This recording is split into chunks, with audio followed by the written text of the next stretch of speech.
Hi friends, welcome to நான் விரும்பும் சமையல். இந்த மாதிரி ஒரு தடவை சிக்கன் ஃப்ரை பண்ணி பாருங்கள். அதுக்கப்புறமா அடிக்கடி இந்த மாதிரி தான் ஃப்ரை பண்ணுவீங்க. ஃபஸ்ட் டைம் நம்ம சேனலை பார்க்குறவங்க சப்ஸ்கிரைப் பண்ணிவிட்டு பாருங்கள். இப்போ நான் வந்து ஒரு 1/2 கிலோ சிக்கன் எடுத்துருக்கிறேன். நல்லா கழுவி அதில் வந்து நம்ம உப்பு இதில் ஆட் பண்ணலாம். இப்போ இது கூடவே இஞ்சி பூண்டு பேஸ்ட் ஆட் பண்ணலாம், 1 ஸ்பூன் அளவு. அப்புறமா ஒரு 1/2 டீஸ்பூன் அளவு மஞ்சள் தூள்.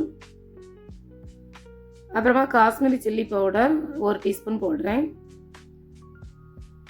காரத்துக்கு ஏற்ப மிளகாய் தூள் ஆட் பண்ணிவிடுங்க. நான் 1/2 டீஸ்பூன் ஆட் பண்ணுறேன்.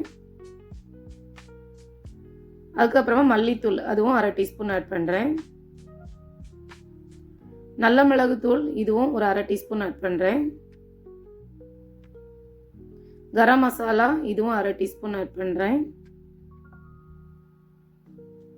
அப்புறமா 1/4 டீஸ்பூன் அளவு ஜீரகத்தூள்.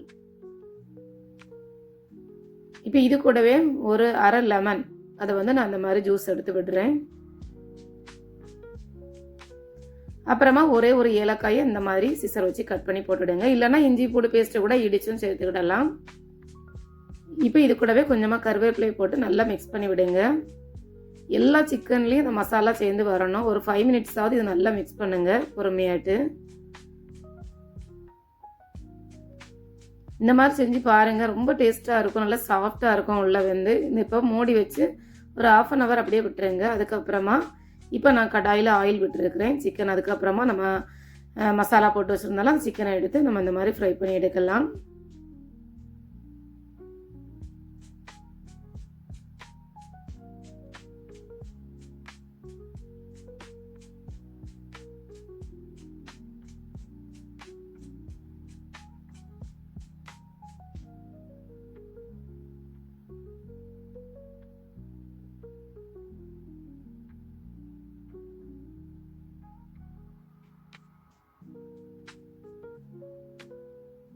இது ஒரு பக்கம் நல்லா வெந்ததுக்கு அப்புறமா இந்த மாதிரி திருப்பி விடுங்க. எல்லா பக்கமும் நல்லா வெந்து வரட்டும்.